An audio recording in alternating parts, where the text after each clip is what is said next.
Buenas tardes. Buenas tardes. Sean bienvenidos al Aula de Cultura del Diario Montañés y al Ateneo de Santander en esta tarde en la que tenemos a un invitado excepcional, el catedrático, filólogo Darío Villanueva, que en su currículum, que ahora nos explicará el director del Diario Montañés, pero como aperitivo ha sido el director de la Real Academia Española de la Lengua y tiene una serie de libros de enorme interés, no solamente como filólogo, sino como la persona que está orientándonos en este nuevo mundo de las noticias falsas, en este nuevo mundo del lenguaje inclusivo-exclusivo, etcétera, etcétera. Y creo que la presentación de este libro, que se hace aquí esta tarde, creo que es muy interesante. Yo les aconsejo que si están mínimamente interesados por lo que está pasando en el mundo y por el poder de las palabras, que ese es el título del libro, lo compren, porque además después él, estoy seguro, que estará encantado de firmarles ejemplares cuando terminemos con esta presentación. No quiero ocupar ni un minuto más, porque lo importante es escuchar al catedrático Darío Villanueva, y ahora le paso la palabra a Íñigo Noriega, director del Diario Montañés. Muy buenas tardes, bienvenidos a una nueva sesión del Aula de Cultura del Diario Montañés en el Ateneo de Santander. Hoy tenemos una sesión especial. Tenemos con nosotros a una personalidad de una talla intelectual única, una personalidad de la lingüística, de la cultura, de la escritura que impone.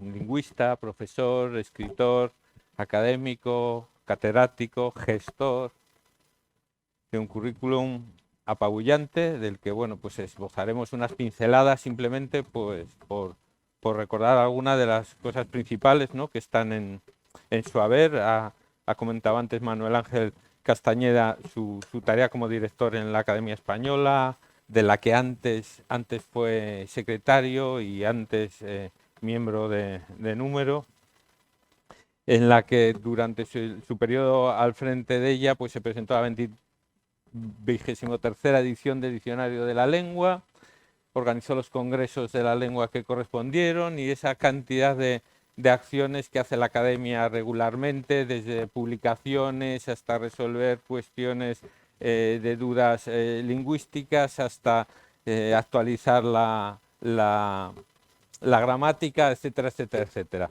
Entre otras cosas, durante su periodo en la Academia se introdujo el diccionario en tiempo real, con las cuestiones que iban resolviendo, que fueran consultables online, lo cual pues ha sido un grandísimo avance, porque bueno, pues ustedes saben que el diccionario sale en una edición cada 10, 15, 20 años y de esta manera pues cualquiera que necesitamos hacer uso de los saberes de la Academia pues los tenemos a disposición y con muchísima facilidad en tiempo real, ¿no?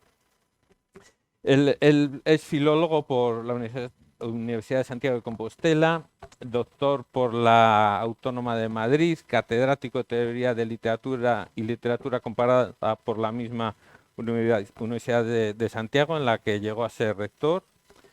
Es miembro de la Real Academia desde 2007, pero pues también ha sido miembro de las academias argentina, uruguaya, cubana, hondureña, norteamericana, ecuatoguineana y alguna se me olvida. Y también de la institución lingüística más importante de Italia, la Academia de la Crusca. Es honoris causa por numerosas universidades de todo el mundo, profesor honorario, conferenciante y docente articulista. ha sido profesor visitante, yo creo que y conferenciante en universidades de todos los continentes, me parece. Creo que no me equivoco, creo que no falta ninguno. En fin, ha desempeñado cargos de todo tipo, desde vicepresidencia en la Conferencia de Rectores o presidente de la red de bibliotecas universitarias Rebuin, consejero del portal Universia, que es un portal muy relevante, miembro del patronato de la Biblioteca Virtual Miguel de Cervantes. Estoy simplemente escogiendo algunas de las cosas que me llaman más la atención de su biografía, ¿no? Director literario de los clásicos de la Biblioteca Castro, que a los que nos gusta la literatura, pues es una colección, una editorial de referencia absoluta para los clásicos, en fin.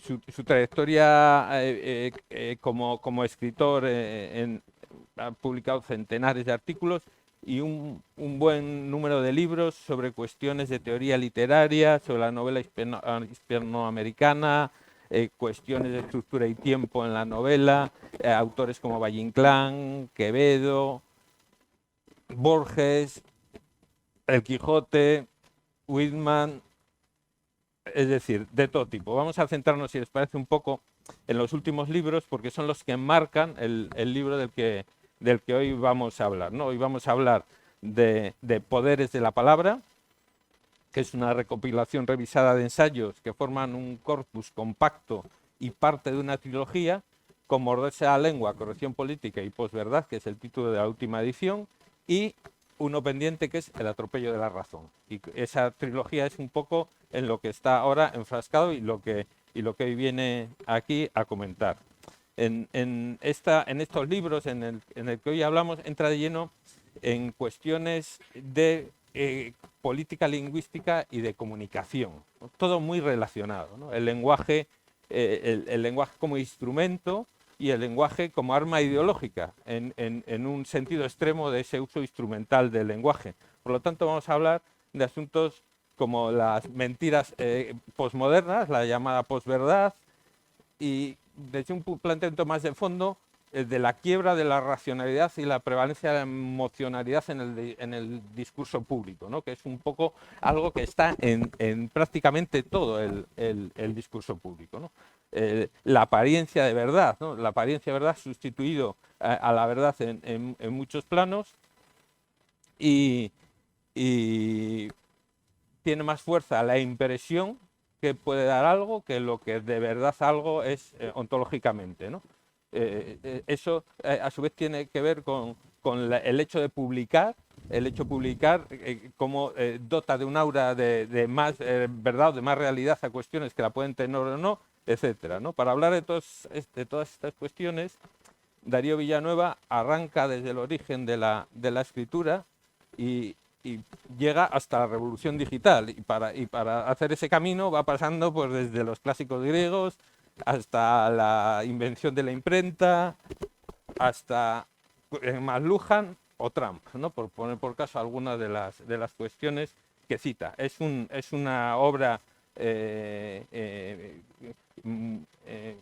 fuerte, es una obra con mucho fondo, pero también es una obra que se lee con mucho gusto y con mucho interés, cualquiera que tenga el mínimo interés en estas cuestiones, que son cuestiones de primera magnitud hoy en día para entender lo que nos pasa alrededor y para entender el debate público y político y para entendernos a nosotros mismos, al fin y al cabo, ¿no? Porque el lenguaje no deja de ser, es sobre todo una expresión del espíritu humano, ¿no? Es la expresión de eso menos visible, que se expresa a través del lenguaje. De hecho, la sintaxis muchas veces dice más de nosotros mismos que cosas en teoría más aparentes o más visibles, ¿no? La sintaxis puede conformar tanto un retrato psicológico individual como un retrato sociológico de una comunidad, de una colectividad, ¿no? Por mi parte, como periodista, me ha provocado este libro numerosas reflexiones, bueno, que hablaremos de ellas a lo largo de este momento que hablaremos con él, ¿no? A los que se nos tiene en ocasiones no sin cierta razón como machacadores del lenguaje, ¿no? Por el uso urgente que hacemos del lenguaje en muchas ocasiones. que conste que yo no soy de los que justifican la urgencia y ven en ella una excusa para que se utilice una expresión manida, para que los hechos no sean narrados con precisión, para que las ideas no sean expresadas con claridad, ni por qué no para dejar nunca de apelar a la inteligencia de nuestros lectores, ¿no? Porque nuestros textos sean efímeros no significa que no vayan dirigidos a gente que apela a su inteligencia y que les provoca una reflexión y, ¿por qué no?, una respuesta, ¿no? Seguro que lo que vamos a hablar esta tarde con Darío Villanueva provoca reacciones de este tipo en nosotros y en ustedes.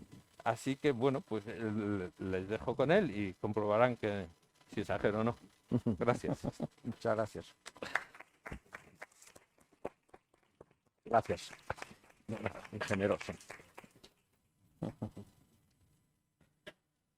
Bueno, pues a mí me va a tocar tirarte de la lengua, aunque creo que no va a hacer falta tirar demasiado, ¿no? Ya nos han introducido Castañeda e Íñigo un poco este libro que nos contaba Íñigo, que es bueno, pues una recopilación actualizada de varios ensayos. Yo creo que, por ejemplo, el primero está en el Instituto Cervantes, todavía disponible, que uno lo lee, porque he tenido curiosidad, esta mañana los he ido a comparar y parece que en 10 años ha cambiado el texto casi tanto como el mundo y la lengua, ¿no? O sea que 10 años es una magnitud dentro del lenguaje inmensa, ¿no? Podríamos hablar también de la relatividad del tiempo que antes nos estás contando, nos estabas contando antes de empezar, pero quería compartir, antes de comenzar, una curiosidad, y es que he visto a Darío Villanueva dedicando algún libro y aparte de rubricarlos, lo que hacía era buscar una página en concreto y marcar una errata. Es decir, el detalle parece que es mucho más importante de lo que podríamos pensar, ¿no? Son los poderes de la palabra, pero también los peligros de la palabra, ¿no? La errata quizás sea lo que más duele a un escritor o a un periodista cuando aparece publicada. Es decir, aquí vamos a hablar un poco del poder de la palabra de cara a los demás en sociedad, pero creo que la palabra, en concreto para Darío Villanueva, ha sido y es algo realmente importante incluso en lo personal, ¿no? La relación entre uno y otro se ve leyendo el libro. Sí, aunque yo no pertenezco a esa religión, siempre me ha impresionado una afirmación que le escuché a un gran humanista que ha fallecido hace 5 o 6 años, George Steiner, un judío austríaco que tuvo que escapar a París con su familia y luego hizo una gran carrera como ensayista y crítico en Estados Unidos y también en Europa, en Ginebra y en el Reino Unido.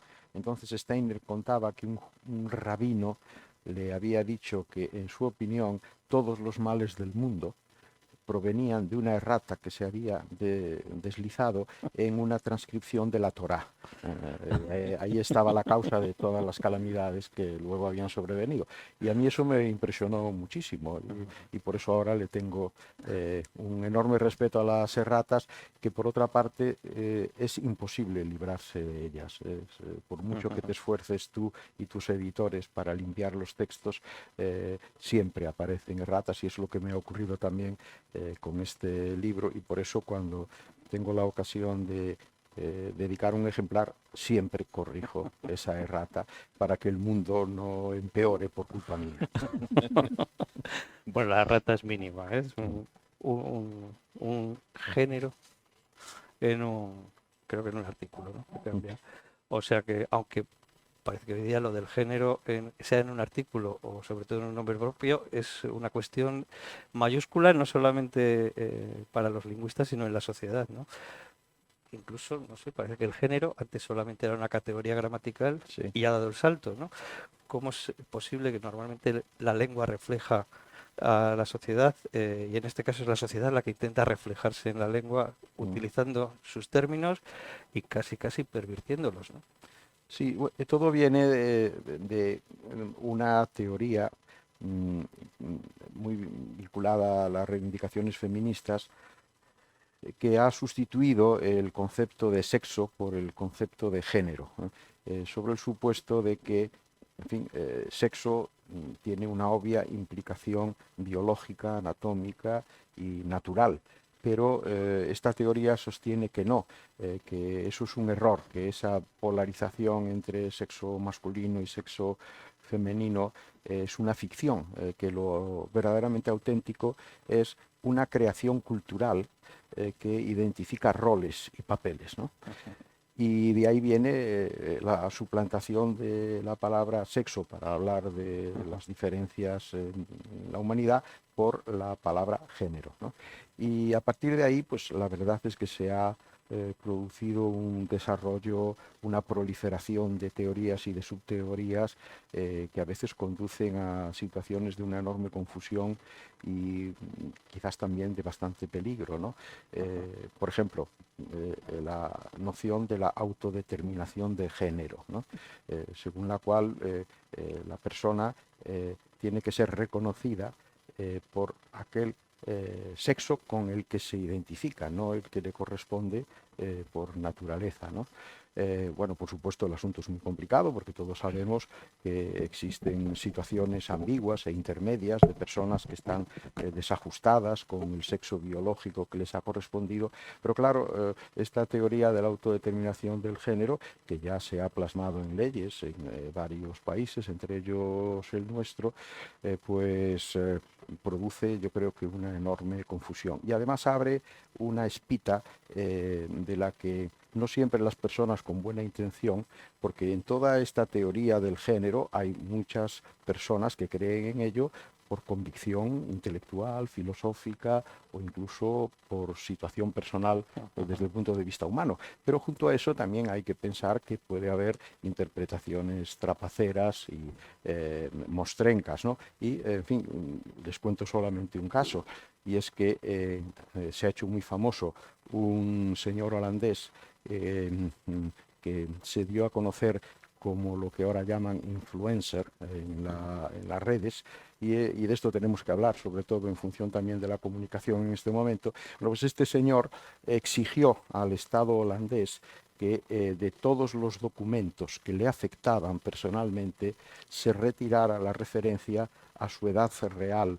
que era 65 años, porque él se autodeterminaba hombre de 45 y consideraba que el Estado le causaba un perjuicio grande al airear esa fecha con la que él ya no se identificaba en modo alguno y, por ejemplo, contaba que a la hora de pedir una hipoteca, pues el que se le atribuyeran 65 años era más problemático que si tuviera 45. Y luego la parte más simpática de la historia es que él decía, y además en Tinder, que ya saben ustedes que es una red social de encuentros amorosos, eróticos, etcétera, en Tinder, que él era asiduo, decía, claro, si yo me presento diciendo que tengo 65 años, nadie me escribe, pero si digo que tengo 45 y con mi cara, porque él estaba muy orgulloso de su físico, me van a llover las propuestas por todas partes, ¿no?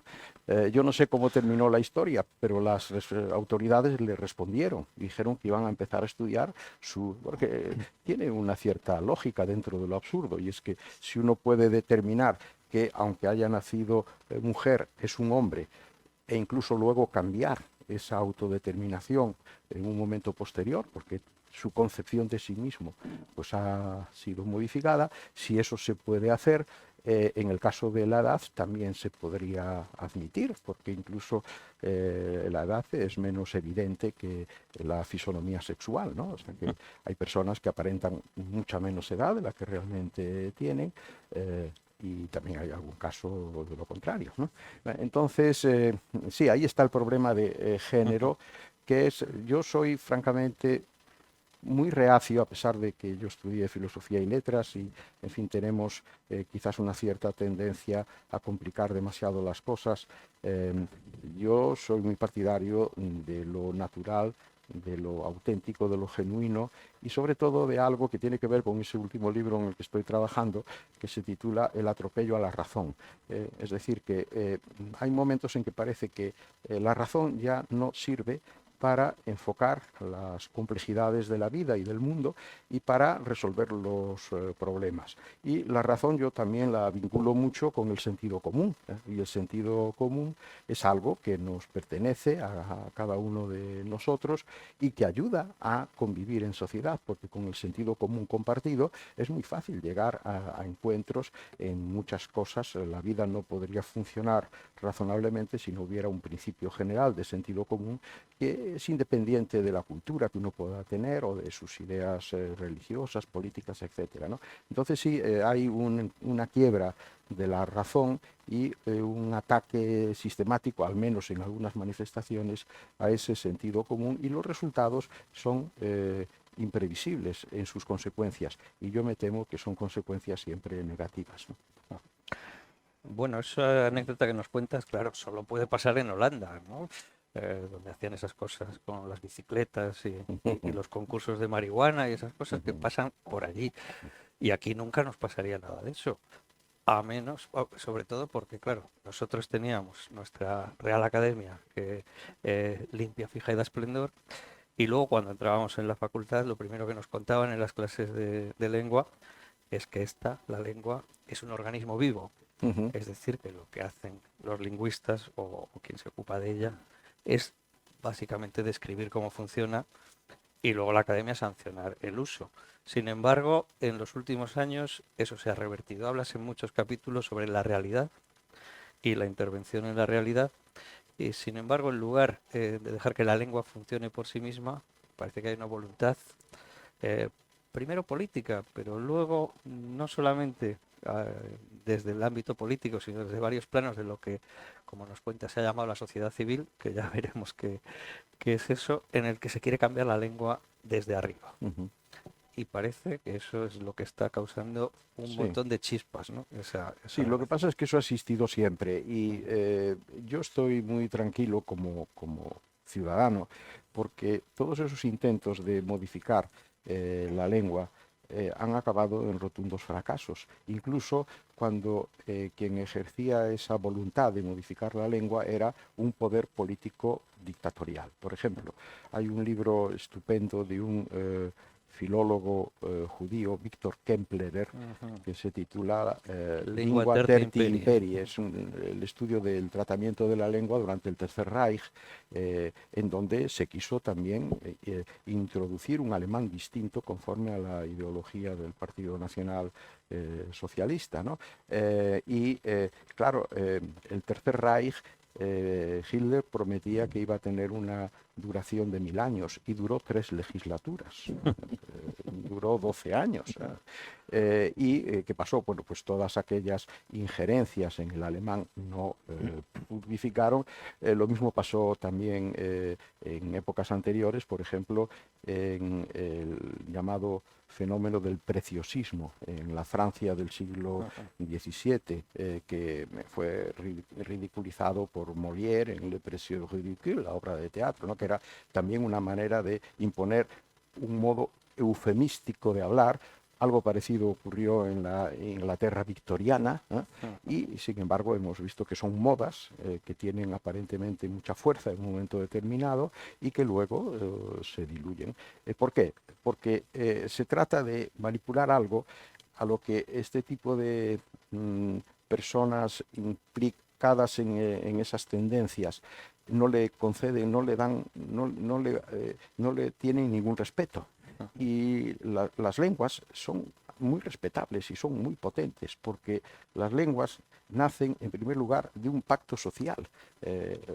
Las palabras que usamos son absolutamente arbitrarias. Nosotros le llamamos a esto mesa, pero los ingleses le llaman table, y nosotros le podríamos llamar caballo. Si nos pusiésemos de acuerdo en que esto es caballo, se le llamaría caballo y todos lo entenderíamos, ¿no? Es decir, hay un pacto social, que es la parte social de la lengua, que se va decantando con el paso del tiempo, igual que en las reglas internas del funcionamiento de la lengua. Eso no hay nadie que lo imponga, ¿no? A veces yo he leído textos feministas en donde decía: el problema del lenguaje sexista es que una vez se reunieron un grupo de hombres y establecieron que el masculino era el sexo inclusivo, el género gramatical inclusivo. Bueno, eso nunca ocurrió, ¿no? Además hay otras explicaciones de cómo fue el proceso, sin duda alguna. Entonces la lengua es muy fuerte en ese sentido, en la dimensión social, y es prácticamente imposible alterarla de manera definitiva, porque existe además, antes hablaba yo del sentido común, existe también un sentido común lingüístico. Todos tenemos un sentido común de la lengua que hemos aprendido, o las lenguas que hemos aprendido desde niños, y nos sentimos dueños de ella y las respetamos. Yo además también yo insisto mucho en la idea de que la lengua es, hablamos mucho de ecologismo. No hay que alterar el equilibrio ecológico de la naturaleza, todos de acuerdo. Pero es que la lengua es también un ecosistema, ¿no? Es un sistema de relaciones en donde todo está conectado con todo. Por ejemplo, hace años hubo una de estas tempestades en un vaso de agua, porque una ministra en una reunión habló de las miembras, ¿no? Entonces a mí los periodistas me preguntaban sobre esto. Y yo les decía, hombre, hay que tener en cuenta una cosa: si aceptamos miembra frente a miembro, hay que regularizar después todo el sistema, de manera que a partir de ese momento los brazos son miembros, pero las piernas son miembras. Hay que regularizar todo el paradigma, y claro, eso no se puede hacer. Y yo también lo que digo es que muchas veces detrás de esta idea de que las palabras son las culpables de muchas cosas, entre ellas la preterición de la mujer, se está cometiendo un error morrocotudo. El problema no está en las palabras, el problema está en la realidad, está en las leyes, e incluso por encima de las leyes en las actitudes sociales. Puede darse el caso de que en una determinada sociedad la ley reconozca todos los derechos igualitarios de hombre y mujer, y sin embargo la sociedad se rebele contra esa, digamos, imposición legal mediante perjuicios. Por ejemplo, ¿qué ocurre en Estados Unidos con el tema del racismo? Después de la Guerra Civil norteamericana, e incluso desde antes, con la propia Constitución, Estados Unidos sería el templo de la igualdad absoluta entre todos los ciudadanos, y el Estado tendría que buscar la felicidad de todos ellos. Bien, la Guerra Civil acabó con la fuerza, al menos legal, de los estados sudistas, que eran partidarios de mantener la esclavitud. Se abolió la esclavitud, y ahora, 180 años después, el tema del racismo sigue existiendo en la sociedad americana. ¿Por qué? Pues porque la propia sociedad civil establece esos filtros despectivos hacia los negros, que se ha agravado, por otra parte, con esa política de favorecer las minorías y clasificar a todos por su procedencia. El otro día leí algo que me dejó estupefacto, y es que a los españoles, estas clasificaciones que hacen en los Estados Unidos no nos colocan en el mismo grupo de los llamados latinos, porque a nosotros nos consideran blancos europeos. En cambio, los argentinos no son blancos, son latinos, que forman un grupo diferenciado, y todo esto causa una fragmentación mental y social muy desafortunada y muy desagradable, ¿no? Por lo tanto, yo sinceramente creo que estamos viviendo un momento en donde hay una oleada de moda que insiste una y otra vez en estos temas, tratando de modificar desde arriba la lengua, y supongo y espero que con la experiencia del pasado esto no pueda llegar a cuajar, ¿no? Claro, hablas de consecuencias imprevisibles y mencionas, me encanta ese ejemplo, el de Víctor Klemperer, porque él en ese libro hablaba de que había que desnazificar el lenguaje alemán, ¿no? Bueno, yo fui estudiante allí en los años 90, viví 3 años, y me pasó lo que a muchos, que cuando estás en clase haces una traducción un poco pachanguera, y buscas un falso amigo, y yo quería decir eliminar. refiriéndose a que había que eliminar una pregunta. Y dije el verbo en alemán eliminieren. Casi me echan de la facultad. Eliminieren es una palabra prohibida hoy día. ¿Por qué? Porque era la palabra con la que se referían a matar a los judíos en los campos de concentración. Es decir, que bueno, pues 60 años después ese lenguaje todavía está marcado y las consecuencias fueron tremendas. Obviamente no son las mismas circunstancias, pero es posible que en el futuro aparezca alguien y reclame que nuestro lenguaje de hoy día tiene que ser también no desnazificado, pero bueno, sí que haya que corregir algunos excesos de los que están. Sí, precisamente eso fue lo que yo viví en primera persona como director de la academia, ¿no? Todos los días me llegaban varias peticiones, generalmente muy airadas, para que, responsabilizándome además de ello, a título personal, para que procediera a la retirada inmediata del diccionario de determinadas palabras. Pero era un goteo continuo, todos los días había algo. Unas veces esto venía de una persona, simplemente, un individuo, pero otras veces no, era una agrupación, una sociedad, etcétera, etcétera. Y aquí ya se pueden ustedes imaginar pues todo lo que me caía, ¿no? Por ejemplo, la Compañía de Jesús, de manera muy discreta y educada, cosa que en otros casos no se producía, exigía que se retirara una acepción del diccionario jesuita como hipócrita. Bueno, bien, esa acepción existe porque está documentada. Entonces, ¿quién tiene autoridad? Por supuesto, no el director de la academia ni ningún académico, para retirar del diccionario, que no ha inventado la palabra, una palabra que existe y que además tiene su lógica, ¿no? Y por otra parte, las palabras del diccionario no son de uso obligatorio. Usted no tiene obligación de decir un comportamiento jesuítico si quiere decir un comportamiento hipócrita, pero ahí está.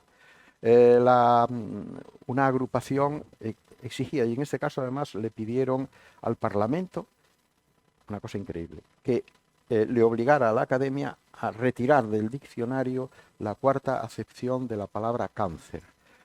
No, la tercera. La primera es la displasia, es decir, la enfermedad en general. La segunda acepción es el tumor. Y la tercera es figurada, es cualquier desorden que produce grave perjuicio en un organismo individual o social. Y pone un ejemplo: la droga es el cáncer de nuestra sociedad. Pues el argumento es que había que retirar esa acepción porque perjudicaba a los enfermos en su recuperación y además los ofendía. Tuvimos algo parecido, por ejemplo, con autismo, ¿no? Con la palabra autista hay una acepción que no es la que corresponde a ese síndrome específico que se da en determinadas personas, sino persona que se desentiende de su entorno. Bueno, eso está en el uso cotidiano y ordinario. Pues decían que también que era que indicaba por parte de la academia una insensibilidad absoluta hacia quienes estaban afectados por ese síndrome y además amenazaban con recurrir a autoridades europeas para exigirlo. Lo mismo nos pasó, por ejemplo, con los gitanos, con alguna acepción de la palabra gitano que consideraban pues extraordinariamente ofensiva. Hay otra que dice persona dotada de especial gracia, salero y belleza. O sea que, en fin, la lengua es como es. Y claro, esto es una pendiente que no tenía fin. Es decir, si se empezase a depurar, a expurgar, a higienizar el diccionario a base de este procedimiento, acabaríamos quedándonos sin palabras, porque recuerdo que una señora me escribió muy agresivamente exigiendo la retirada de la palabra mayormente del diccionario. Bueno, mayormente es un adverbio, la palabra no es muy bonita, es cierto, pero ella decía que había que retirarla porque para ella oírla era motivo de que le llorasen los ojos y le chirriasen los oídos. Entonces, por esa razón, es un poco de la autodeterminación de edad, ¿eh? Es decir, como a mí esto no me gusta, el diccionario, que es una cosa colectiva e institucional, tiene que prestarse a esto. Y también otros, en este caso eran 2 personas, decían que había que retirar del diccionario el adjetivo racional, porque era ofensivo hacia los seres irracionales. Para no ofender a los seres irracionales, que por cierto no han protestado hasta ahora a este respecto, pues había que retirar. Claro, yo ahí me mostré siempre intransigente porque veía el peligro enorme que en esto había, y lo mismo ha ocurrido en otras lenguas, está ocurriendo en todas. Pues ahí hay que aguantar el tipo a base de ese argumento. Decía Ortega y Gasset que los lexicógrafos, que son los que hacen los diccionarios, son las únicas personas que cuando recogen una palabra no la pronuncian. Es decir, decía Ortega, si un lexicógrafo pone en su diccionario la palabra estúpido, no está llamando a nadie estúpido, ¿no? Está simplemente reproduciendo en blanco y negro, negro sobre blanco, una palabra, pero no participa de ella, ni tampoco la impone, ni la emite en contra de nadie. Ese es un tema importante que tiene que ver con la corrección política. Y parte, ya callo con esto, parte de una idea contra la que yo también soy muy militante, y es la idea de que las palabras crean las realidades. Es exactamente al revés.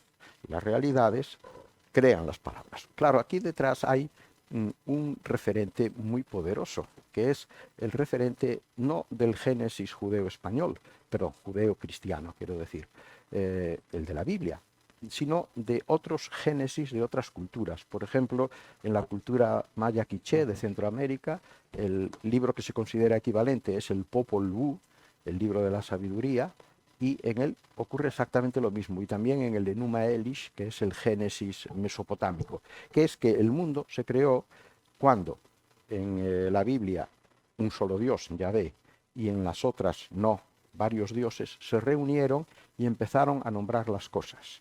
Y dijo Yahvé, haya luz, y hubo luz, y separó la luz de las tinieblas. Y dijo Yahvé, haya tierra, y la tierra apareció, y separó la tierra de las aguas. Sobre esa idea vienen estas otras consecuencias actuales de que aquello que no se nombra no existe, es falso. Las cosas existen y luego se nombran. Al principio de 100 años de soledad de Gabriel García Márquez, recordarán ustedes una página admirable, al coronel Aureliano Buendía, su padre lo lleva a conocer el hielo, y dice Gabriel García Márquez, el mundo era tan nuevo que muchas cosas todavía no tenían palabra que las designasen y había que señalarlas con el dedo. Primero aparecen las cosas y luego aparecen las palabras. Por lo tanto, si fuese al revés, claro que yo me apuntaría a quitar palabras del diccionario y suprimirlas, porque, por ejemplo, retirando la palabra cáncer desaparecería el cáncer, y quitando la palabra suicidio desaparecería el suicidio. Todos los males del mundo los arreglaríamos mediante la higiene verbal. Darío, uno de los temas que yo creo que tradicionalmente los hemos vivido ha sido la importancia que, sobre todo a lo largo de la historia, se ha dado a la palabra impresa. Aquello que todavía recordamos en algunas aldeas donde se dice, no, eso es verdad porque viene en el papel. En este libro tú dices una frase que es la siguiente: si cuentas una misma historia 5 veces, pasa a ser verdadera. Y todo eso lo relacionas con un argumento de Bertrand Russell sobre cómo los lectores damos más veracidad a lo que está escrito. Y esto, como periodista, me interesaría que nos contaras algo de esto. Sí, sí, claro. Exactamente la cita de Bertrand Russell es: el problema de los lectores de periódicos es que confundimos la verdad con el cuerpo número 12. Sí, Es decir, el tamaño de la letra da más verdad o da menos verdad. Luego lo otro, esa frase de if you tell a story 5 times is true. Eso fue una respuesta de un fontanero del equipo de Bush hijo cuando un periodista le preguntó por el asunto aquel famoso de las armas de destrucción masiva. Lo que pasa es que, claro, todo eso viene de Goebbels, el ministro de propaganda de Hitler, que era filólogo, por cierto. Yo le llamo el perverso filólogo, que decía aquello: si tú repites 1000 veces una mentira, acaba convirtiéndose en verdad, ¿no? Eso, bueno, pero eso es muy antiguo. Recordarán ustedes, en el Quijote hay un capítulo en donde, discutiendo sobre los libros de caballerías, que están llenos, por supuesto, de cosas desmesuradas, uno de los contertulios dice: es imposible que lo que cuenta el libro de Amadís sea falso, porque está impreso con autorización de las autoridades del Consejo Real. Por lo tanto, si han dejado que se imprima, es que eso tiene que haber ocurrido, tiene que ser real. Bueno, pues ese atavismo sigue existiendo. Y hoy, ¿dónde está floreciendo más que nunca? En las redes sociales.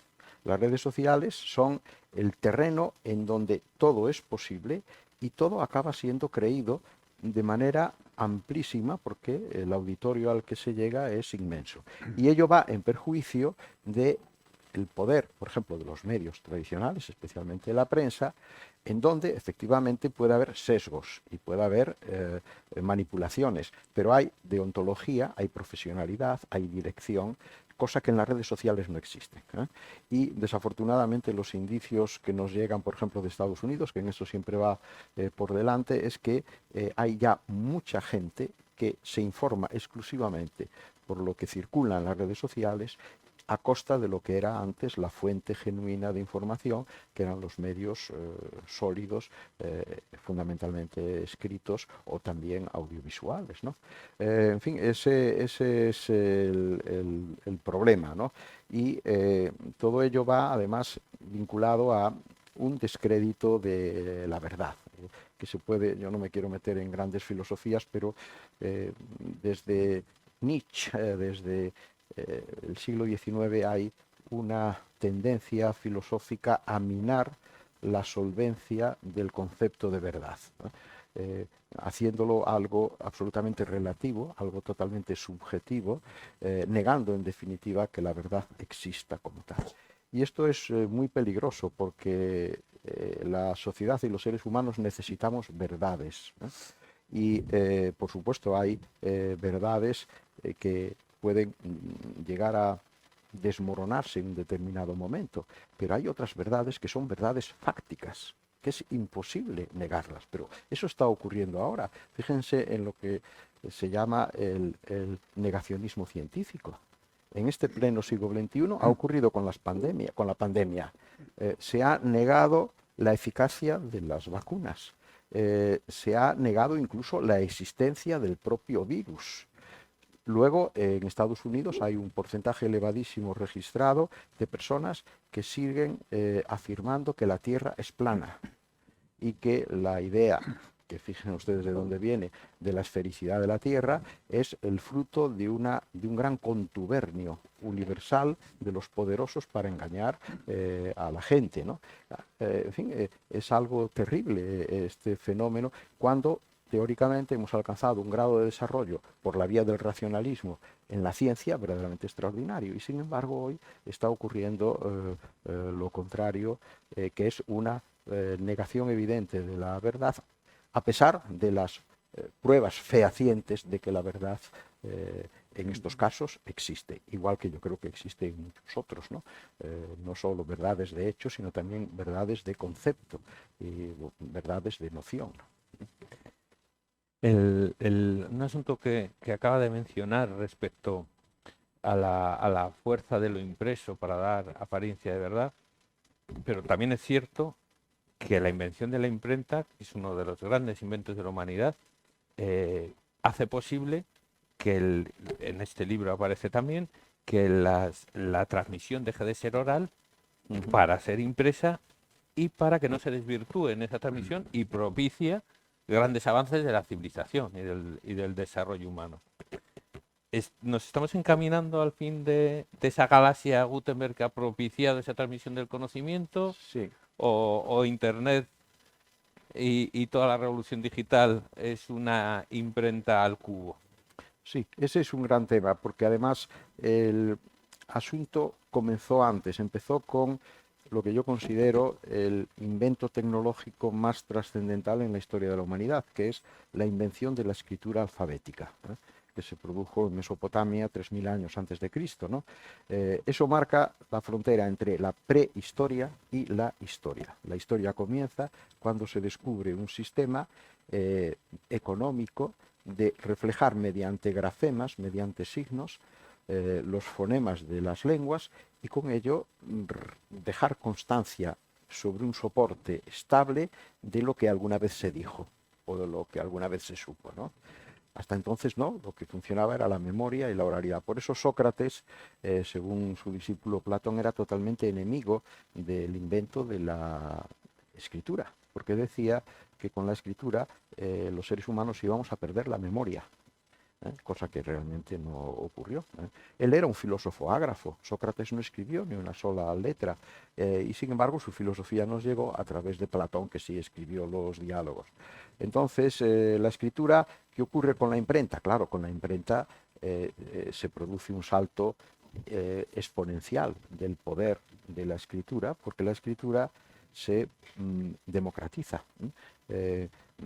Unido a otros avances tecnológicos, entre ellos, por ejemplo, pues, el descubrimiento de un soporte para el texto escrito que era más económico y accesible que los soportes de la escritura medieval, que era o bien el papiro, que venía de Egipto, que había que importarlo, o bien el pergamino, que eran las meninges de los mamíferos, había que sacrificar reses para escribir sobre ellos, ¿no? Con el papel que se produce sobre masa vegetal, que la hay en todas partes, con eso ya se consigue, junto con la imprenta de tipos móviles, se consigue un instrumento poderosísimo que cambió el mundo, porque sin la imprenta pues no se entendería en fin, el protestantismo, no se entendería el desarrollo de la ciencia, el propio desarrollo de las ideas políticas y toda la evolución que continúa. Entonces, sí, uno de los autores a los que dedico un capítulo de mi libro es canadiense Marshall McLuhan, un individuo verdaderamente excepcional que murió en el año 1980. Él era un profesor de literatura, yo con él me identifico mucho por eso. Un profesor de literatura absolutamente convencional. Se formó en Cambridge, aunque era canadiense, y volvió para enseñar literatura inglesa. Y él cuenta que se encontró de repente con algo que lo dejó muy sorprendido. Él quería enseñar a Milton, pero sus alumnos eran ya personas que vivían en una esfera tecnológica distinta a la suya. Eran personas que ya vivían dentro de lo que él llamaba los medios de comunicación eléctricos, ¿no? Radio, televisión, etc. Y empezó a maquinar sobre eso, y claro, de ahí vino su libro La Galaxia Gutenberg, en donde dice que esa época estaba terminando y que aparecía otra época nueva, la de los medios de comunicación eléctrica. Él no era profeta, y de hecho implícitamente vaticina la muerte del libro, ¿no? Y cuando le decían, bueno, pero póngale año a la muerte del libro, él procuraba escurrir el bulto. Pero una vez, no sé si, porque estaba ese día un poco despistado, dijo, bueno, pues yo calculo que el libro desaparecerá en 1980. Y lo que pasó en 1980 es que el que desapareció fue él, murió McLuhan, lo cual fue piadoso, porque si no tendría que seguir en años posteriores justificando por qué su vaticinio no se había cumplido. ¿Qué ha ocurrido? Ese vaticinio que se reitera continuamente, el libro muere, el libro muere, el libro muere, está comprobado que es absolutamente falso. Nunca en la historia de la humanidad se han escrito, impreso, editado, robado, plagiado, criticado, estudiado y leído más libros que en este momento. Nunca. Es un fenómeno. Entonces, aquello de los muertos que vos matáis gozan de buena salud. Lo que pasa es que, claro, evidentemente, igual que la escritura no acabó con la oralidad, e igual que la imprenta no acabó con el manuscrito, ahora la nueva sociedad de comunicación no tiene por qué acabar con el libro, puede haber una convivencia. Uno de los capítulos de mi libro habla de un concepto que a mí me gusta mucho, que es el de las bibliotecas híbridas. También se hablaba de que las bibliotecas iban a desaparecer. No, lo que pasa es que ahora las bibliotecas tienen libros físicos y luego tienen libros digitales. Y entonces se consulta una cosa u otra según la conveniencia. Y luego McLuhan él conoció ya los ordenadores, ¿no? Pero él tuvo la intuición de lo que es la época que viene después, que es la era digital, la de Internet, que empezó a partir del año 1992, según los estudiosos del caso, ¿no? Porque él, que era muy católico, de hecho fue presidente de una comisión que creó el Papa para asesorar a la Iglesia en la nueva sociedad de la comunicación. Él relacionaba lo que venía a partir de los ordenadores cuando se conectaran entre ellos con el cuerpo místico de Cristo, ¿no? Relacionaba los dos conceptos. Y entonces hablaba de que sí, de que habría un momento en que los ordenadores permitirían la creación de una comunidad universal, sin fronteras y demás, ¿no? Y eso es lo que efectivamente ahora ya tenemos. Y ahora además hay la inteligencia artificial. Eso ya son palabras mayores, porque con la inteligencia artificial, que ya está en marcha, vamos a ver qué sucede, vamos a ver qué ocurre. Como todo, para bien, pero también para mal. No podemos chuparnos el dedo y pensar que todas las cosas, decía McLuhan, hablar de los peligros de la televisión y de la radio es como quejarse porque has comprado una sierra eléctrica y te has cortado un dedo. Has comprado una sierra eléctrica porque tienes que hacer un trabajo y luego si tienes mala suerte pues te va un dedo por medio. Que por cierto, McLuhan a sus hijos les prohibía ver la televisión y a sus nietos también. O sea que él era más bien un apocalíptico en relación a esto, ¿no? Pero hay que ser integrados, vivimos en el mundo y es imposible quedar al margen de todas estas modificaciones. Entonces ahí está la escala de galaxias que se han ido sucediendo: oralidad, escritura, imprenta, los medios de comunicación eléctricos, luego, eso sí, la informática y la red, la digital, y ahora lo que viene, que es la inteligencia artificial. Y de la inteligencia artificial, que yo creo que es un tema de máximo interés, ¿cuál es tu opinión, no de profeta, pero sí de analista, que eres capaz de ver un poco más allá? Bueno, vamos a ver, es evidente que la inteligencia artificial, en primer lugar, en contra de lo que se dice, recordando muchas veces, yo en mi libro, como se me ve la patita por debajo de la mesa de profesor de literatura, suelo utilizar referencias que vienen de obras literarias o de películas, ¿no? Entonces, en esto de la inteligencia artificial, ustedes recordarán una película de Stanley Kubrick que se llamaba 2001 Odisea en el espacio, una película impresionante, magnífica, en donde lo que ya se plantea es cómo un ordenador se rebela contra los seres humanos y acaba imponiéndose a ellos. Bien, vamos a ver, la inteligencia artificial es fruto de la inteligencia natural de los que crean las bases de datos, los que proporcionan el suministro de la información a los cerebros y de los algoritmos que funcionan ahí, ¿no? De manera que a mí me parece absurdo pensar que eso pueda llegar a adquirir una conciencia autónoma y que se pueda rebelar en contra. Lo que sí es cierto, ese es el gran peligro, la inteligencia humana, la inteligencia artificial como técnica puede ser enormemente peligrosa en manos de desalmados. Y, ojo, las cosas pueden ser utilizadas con criterios éticos o no.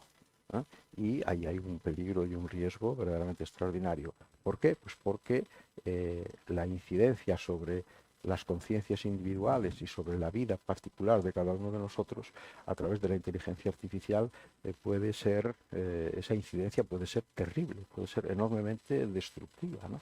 Y aquí es donde vuelvo a lo que les decía hace un momento.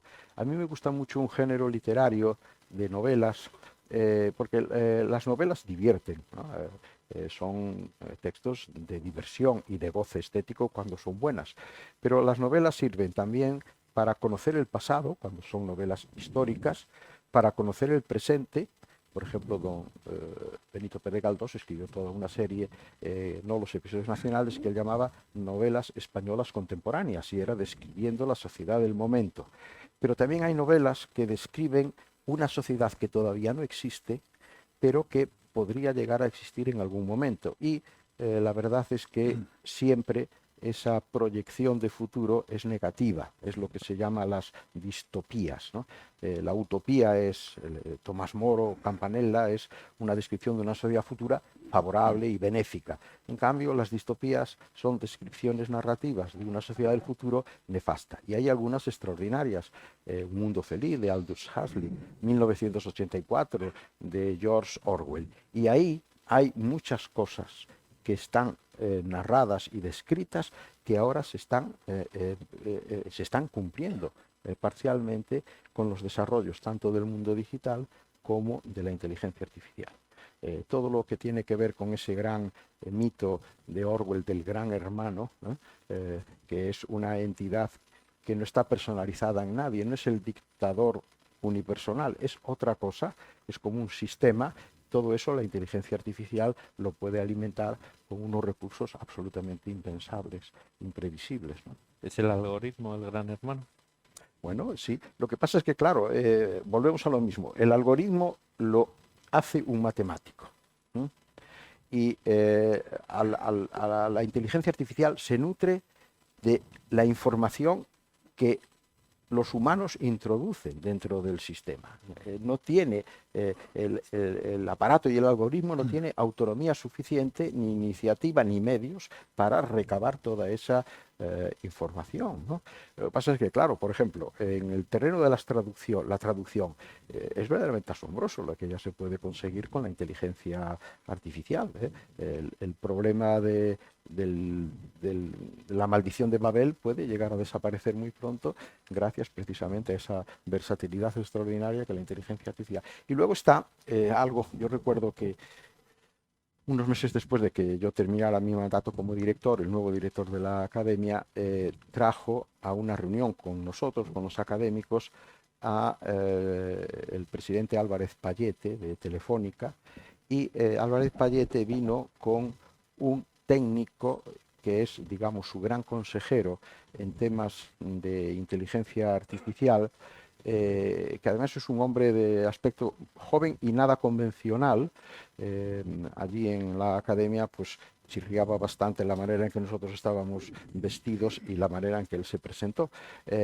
Y tenía una enorme soltura y un gran dominio y sobre todo el gran apoyo del presidente de la Telefónica. Y entonces a mis compañeros novelistas los dejó verdaderamente patidifusos, porque él les dijo que, bueno, yo les tengo que decir que cualquiera de las novelas que ustedes escriben, nosotros las vamos a hacer con enorme facilidad a partir del algoritmo correspondiente y mediante procedimientos de inteligencia artificial. Bueno, vamos a ver esto.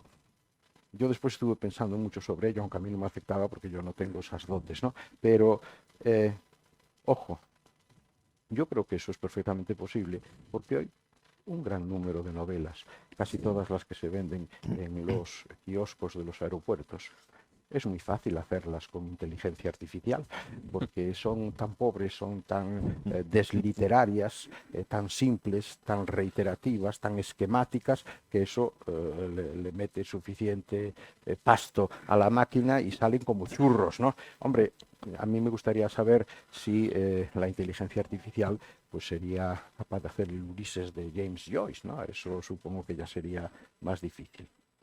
O sea que, como mencionas en el libro, esa predicción del 90 de Alvin Kerman de la muerte de la literatura no va a ser una muerte, sino un suicidio por comercialidad. No, es que aquí no hay nunca que perder el oremus, ¿no? Vamos a ver, la muerte de la literatura, ese es un título muy bueno para vender un ensayo, pero detrás de esto, ¿qué hay? En primer lugar, si a partir de hoy no se volviera a escribir ni una novela, ni un poema, ni una obra de teatro, tendríamos un fondo de armario literario sobradísimo para satisfacer todas nuestras necesidades. Eso está ahí, ¿no? Claro, bueno, iríamos a la distopía de Ray Bradbury, Fahrenheit 451. ¿Recuerdan aquella sociedad en donde los bomberos tienen como misión quemar libros, ¿no? Y entonces se van quemando los libros? Y curiosamente lo que se cuenta allí es cómo la rebelión contra esa imposición es volver a la oralidad. Y hay personas libro, es decir, hay individuos que memorizan un texto clásico y mediante una red clandestina, quien quiere leer, en este caso oír el texto clásico, entra en contacto con esa persona, se reúnen y se produce el fenómeno literario. Pero bueno, lo que decía, primero, con los clásicos que tenemos no hay problema, pero en segundo lugar, la creación literaria es fruto de una iniciativa personal sobre algo que le pertenece a todas las personas, que es la lengua. Es decir, ¿quién va a controlar y a prohibir que dentro de 50 años, aunque se diga que ya ha muerto la literatura, no escriba una mañana un poema y que ese poema sea un gran poema, ¿no? O escriba un día una novela, ¿no? Es cierto que la literatura es también un sistema de acciones sociales. Lo que se decía un crítico francés, que es un libro que no se lee, algo que todavía no se ha escrito. Es una exageración, pero significa, ¿no? Efectivamente, el libro para existir tiene que ser leído. Pero bueno, en cuanto a la creación, la literatura no va a morir porque es una expresión más de esa facultad humana del lenguaje que se plasma en el uso de una determinada lengua. Bueno, me gustaría preguntarte un asunto que yo creo que a la gente que estamos alrededor de la escritura nos ha fascinado en las últimas semanas y que a ti, bueno, pues no te ha pillado en la dirección de la academia, pero lo habrás vivido en primera persona. ¿Qué pasa con la tilde en solo? ¿Hay alguna forma de que se llegue a un acuerdo, de que tengamos una noción clara de lo que se puede hacer? Quiero decirte, parece desde fuera que hay una guerra entre lingüistas y escritores. Nosotros, que somos los pacientes, los sujetos pacientes de la lengua, crecimos con la obligación de distinguir, de aprendernos de memoria los acentos deícticos y los casos, y ahora todo aquello que nos enseñaron casi con sangre ya no sirve para nada. Pero uno lee a Salvador Gutiérrez con sus teorías sobre el solo y los demostrativos y parece que hay que quitarlo todo. Bueno, eso sí, esos acentos, otras cuestiones parece que no se entra en ellas, pero podríamos hablar un poco del solo o no merece la pena. Podríamos hablar, pero la verdad es que me cuesta mucho, porque yo estoy de este tema hasta la coronilla, ¿no? Y aquí en pura intimidad, sin que trascienda, yo creo que en el fondo es una tontería, ¿no? Es una tontería por la siguiente razón. Les pregunto a todos ustedes, ¿ustedes al hablar utilizan tildes? Y dicen solo. Y unas veces el solo que dicen es un adverbio y otras veces es un adjetivo. Tenemos que inventar un gesto para que cuando hablemos, si queremos poner tilde, hagamos, pues no sé, un guiño de ojo, un gesto con los labios, un gesto con la mano.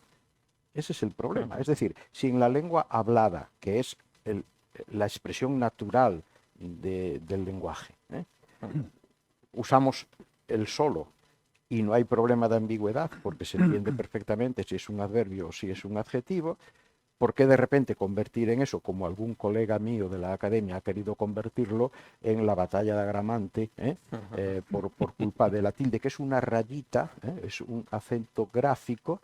Y además lo que la academia y Salvador Gutiérrez, que es el autor de esa espléndida ortografía, fue el promotor, no dice que hay que suprimirlo, ¿no? Dice que desde un punto de vista lingüístico no es imprescindible la utilización de ese signo diacrítico, porque los casos de ambigüedades se resuelven por el contexto, ¿no? Entonces, hay otro principio máximo y es el siguiente. El español es una de las lenguas que tiene una ortografía más agradecida, más fácil. Comparen ustedes con el francés. ¿Cuántos acentos tiene el francés? cuantos signos de diverso tipo. El portugués, que además tiene el signo de la nasalización. Decía Juan Benet, el escritor, que la ortografía del francés se parecía mucho a una carrera olímpica de 1000 metros valla, ¿eh? Porque hay que estar continuamente dando saltos para poner acentos, que a veces son varios dentro de una misma palabra. El español tiene una ortografía muy simple y también en el terreno de la acentuación muy simple. Nosotros no tenemos acento grave y agudo, ¿no? La tilde tiene una sola forma, ¿no? Lo que se intenta es perfeccionar todavía más la simplicidad del sistema y, ya repito, el gran argumento es que se resuelve una ambigüedad. Bien, pregunto yo, hablando, ¿esa ambigüedad que causa muchos males? No, no es necesario indicar mediante un gesto que tendríamos que inventar y ponernos de acuerdo el equivalente gestual del tilde gráfico, ¿no? Por lo tanto, es una discusión, en mi opinión, Claro, pero sin partida, embargo se mantiene el acento, la tilde diacrítica en C, ¿no? Que es un caso que podría ser similar. ¿Por qué? ¿Qué tiene el solo para que no? Sí, no, lo que pasa es que en el caso de se, ahí es una diferencia entre un verbo y un pronombre, ¿eh? Ahí sí que no suele haber ningún caso de ambigüedad, ¿no? Sí, sí. Bueno, y es que yo sería partidario de simplificar todavía más las cosas, ¿no? En fin, yo es un asunto que francamente me ha producido sonrojo. Es decir, porque además, desafortunadamente, la academia trabaja en cosas graves, muy laboriosas, y de repente se ha convertido en el gran tema nacional, el asunto de la tilde. Porque una cuestión lingüística sea asunto de debate nacional, bueno, también tiene eso aquel, ¿no? Sí, pero es que eso, en primer lugar, no es una cuestión lingüística, digamos que es una pejiguería lingüística, ¿no? Y luego, más que debate nacional, utilizando una palabra argentina que a mí me encanta, es un quilombo nacional, ¿no? Montar una bulla y un follón. En fin, yo creo que Claro, podemos... lo que pasa con Si la... os parece, creo que ha llegado el momento de que demos también paso a las personas que están hoy aquí con nosotros. Quien quiera hacer alguna pregunta, por favor, que lo indique y le pasaremos el micrófono. Y les recuerdo que al finalizar esta presentación, el catedrático Villanueva estará encantado de firmar ejemplares. Hay un asunto que no se ha tratado todavía en cuanto a las amenazas al español, que es la utilización creciente de términos extranjeros, sobre todo ingleses, y lo que es más grave, alentado por las instituciones oficiales. Estamos de acuerdo en que las tonterías de parte del gobierno de hijes, niñes y todas estas cosas no van a ningún lado. Pero, por ejemplo, le pondré simplemente 3 ejemplos de Cantabria. Hay un evento nocturno que se hace en Santander y en lugar de titularlo con palabras tan hermosas como Noche Abierta, lo llaman Open Night.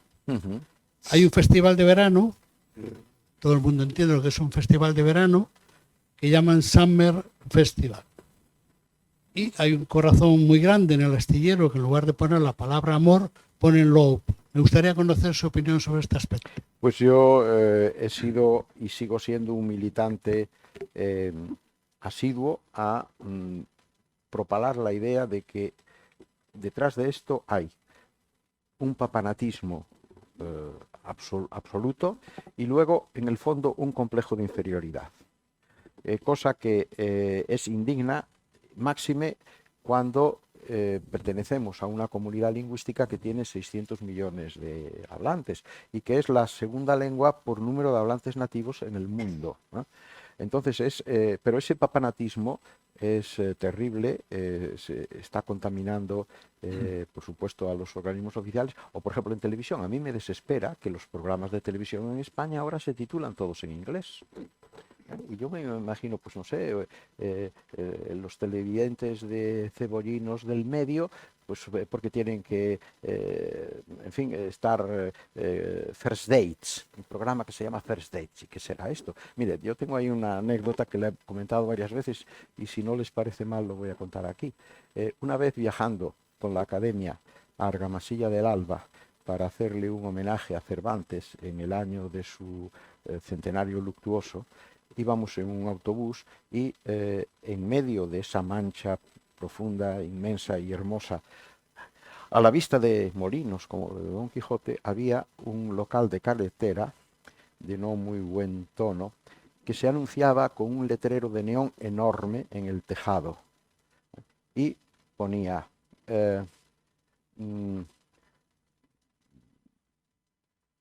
Showgirls Low Cost. De manera que los clientes potenciales manchegos acudían a ese reclamo, se supone porque dominaban la lengua de Shakespeare perfectamente, ¿no? Y a mí aquello me dolió mucho por una razón, porque habría una equivalencia en español hermosísima y que además se dice que el inglés nos gana porque es mucho más sintética como lengua, ¿eh? Es decir, que utiliza menos sílabas, las palabras son más cortas y demás, y que nosotros nos enrollamos más, ¿no? En el caso que yo incluso estuve pensando como director de la academia en escribirle al propietario del local para ofrecérselo generosamente, sin ningún tipo de contrapartida económica, no sé qué pensarán ustedes, fíjense, en vez de showgirls low cost, burdel barato. Es perfecto, ¿no? E incluso las palabras tienen sonido y burdel barato repite la bilabial, que es una consonante muy sonora.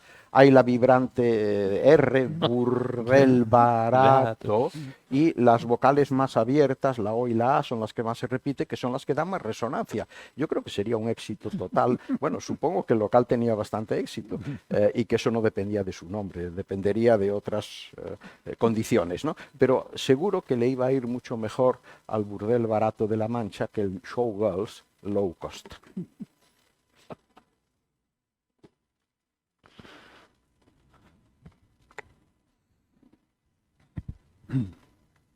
Qué maravilla, señor Darío. Mi pregunta es la siguiente. ¿Quién aporta más a nuestro lenguaje?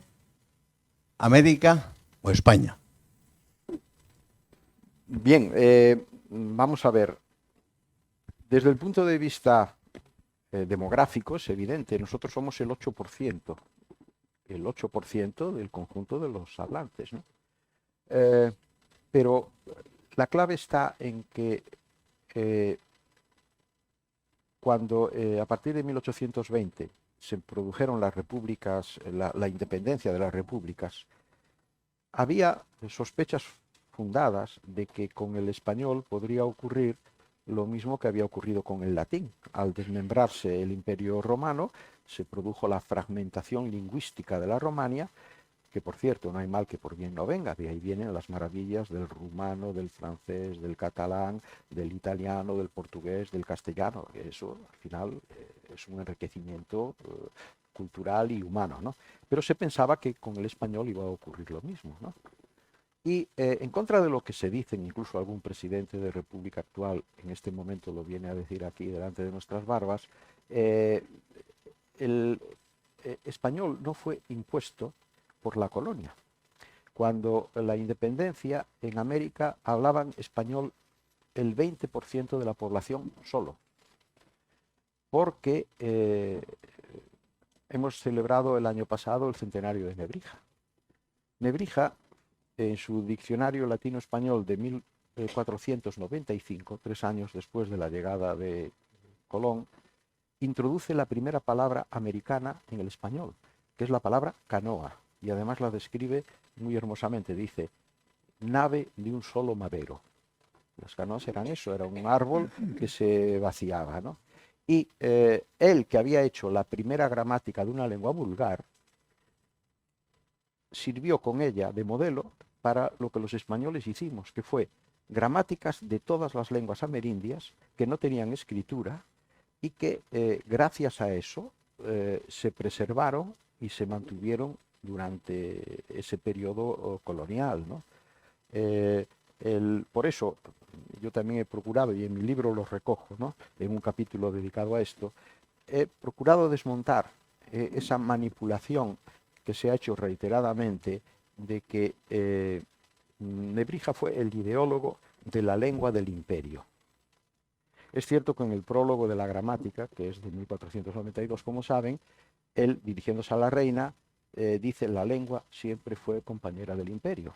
Pero ese prólogo está fechado en agosto de 1492 y Colón se tropezó con América por serendipia, por casualidad. Él estaba buscando las Indias orientales en el mes de octubre. Por lo tanto, él no era muy listo, Nebrija, pero no era profeta. Él no estaba profetizando la lengua, no. Él se refería a la lengua latina, es así, que fue compañera del Imperio Romano, ¿no? Bien. Entonces, yo he procurado desmontar esto, dándole la vuelta al argumento.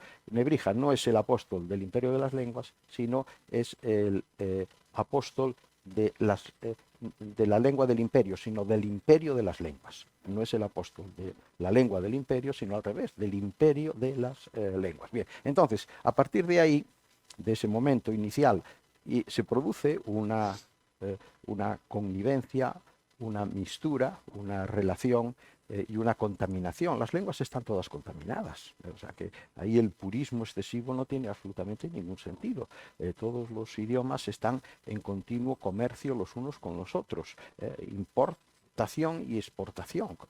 Entonces, ¿qué ocurre? En el siglo XIX hay la gran suerte de que las repúblicas son las que hacen al español la lengua general que hoy es, porque ellas, a la hora de constituir su Estado, sus fronteras, su administración, dicen: bueno, y tenemos que hablar una lengua. Guatemala es un país magnífico, no muy grande, con una densidad de población muy alta. En Guatemala hay 250 lenguas distintas y son lenguas a veces de valle que no tienen conexión familiar entre el valle de aquí y el valle de al lado. Evidentemente, con una mentalidad republicana de inspiración francesa jacobina, el Estado necesitaba una lengua común para las leyes, para la educación, etc. Y deciden ellos que sea el español, ¿no? Y ahora lo que hacemos es una política panhispánica, que es, yo fui presidente de la Asociación de Academias de la Lengua Española, me esforcé en crear dos más, había 22. La primera, después de la española, fue la Academia Colombiana, que se creó en 1871, ya tiene más de 150 años. Y yo procuré y lo conseguí crear la Academia Ecuatoguineana de la Lengua Española, porque Guinea Ecuatorial es el único país de África que tiene el español como lengua oficial, y luego algo que para mí era muy importante, la Academia Nacional del Judeo Español en Israel, porque los judíos expulsados, ya saben ustedes que mantuvieron el castellano de finales del 15, con mucha contaminación, porque acabaron unos en Turquía, otros en Bulgaria, otros en Rusia, Francia, etcétera, en todas partes. Pero ahí está, ¿ya? El ladino o judeo español. Entonces, la clave es la siguiente. Sergio Ramírez, el escritor nicaragüense, que fue premio Cervantes, lo dice continuamente, dice: yo tengo la enorme suerte de no vivir enclaustrado en mi lengua nicaragüense. Y menciona casos de otros escritores, incluso europeos, Sandro Maray, el húngaro, que tienen una lengua de un país pequeño. Y claro, eso los limita extraordinariamente. Hoy es cierto que con la traducción estas cosas se pueden resolver. Pero bueno, él dice: yo tengo la enorme suerte de que lo que yo escribo se lee en Nicaragua, pero se lee en Argentina, se lee en España, se lee en Guinea.